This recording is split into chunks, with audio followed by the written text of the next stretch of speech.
sekarang kita sudah berada di balik kemudi dari si Xpeng The Next P7.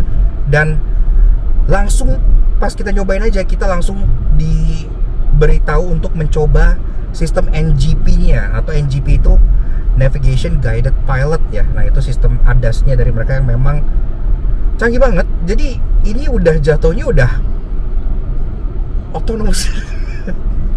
Jadi udah otonomous. Nah ini mereka bisa melakukan navigasi, gak hanya kayak semacam untuk membantu seperti navigasi di Indonesia, misalnya ADAS di Indonesia yang dia baca lane terus dia ngikutin doang ya. Tapi ini benar-benar bisa belok sepatah-patahnya, bahkan bisa pindah jalur sesuai dengan rute yang kalian tuju. Dia bisa pindah jalur, ganti jalur, lane change, creep in the middle of traffic gitu. Bisa nyelundup masuk ke jalur yang lain. Gila, norabet gue ngeliatnya, sumpah. Nih, dari tadi gue gak megang nih ya. Nih, kalian bisa lihat sendiri, ini setirnya. Nah, jadi mereka menyebutnya supaya kita dalam keadaan siaga itu hollow hold. Dan sistem kamera dari mobil ini tuh cukup canggih untuk membuat dia navigasi di jalan raya layaknya manusia. Jadi layaknya driver behavior pada umumnya. Nih, dia ganti jalur sendiri, dia nge-send sendiri. Kalau dia ngelihat ada mobil nggak ngasih, nih nggak ngasih mobilnya ya, tuh dia nggak akan masuk. Begitu ada celah, kelihat mobil belakangnya itu agak memperlambat, dia baru masuk. Kalkulasinya tuh per microsecond ya kalau kayak gini mainnya ya, udah nggak main detik-detikan lagi gitu, karena parameternya pasti banyak banget gitu kan. Nih kayak misalnya mobil depan masuk, ini harus pelan, mobil belakang. Jadi ada mode yang namanya NGP yang benar-benar full otonom. Ada juga yang namanya co-driver. Kalau co-driver tuh kayak ADAS di Indonesia ya. Jadi kalian pegang setirnya, dia akan belok-belokin sendiri tapi kalian masih on guard gitu.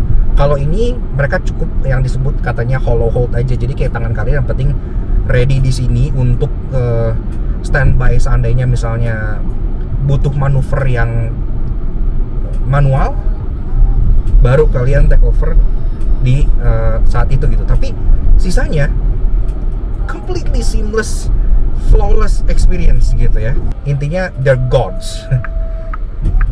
Ya, ada orang berhenti tiba-tiba. Oke, wow, nice. Oke.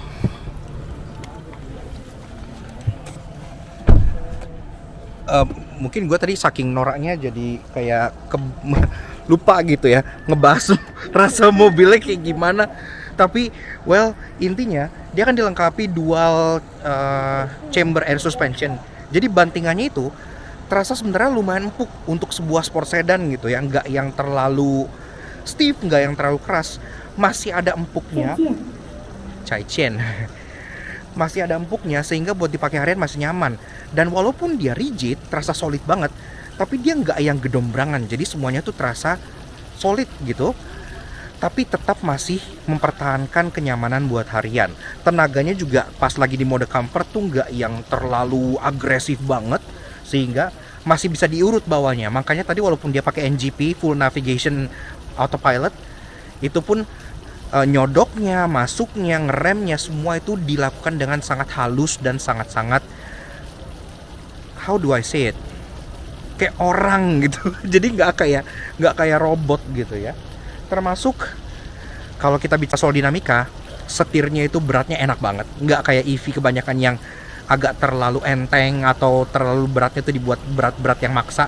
Ini beratnya pas, terasa natural, enak digenggam karena flat bottom flat top. Posisi mengemudinya juga cukup rendah untuk kita duduk, cukup selonjoran, jadi sensasi ala sports car juga masih ada.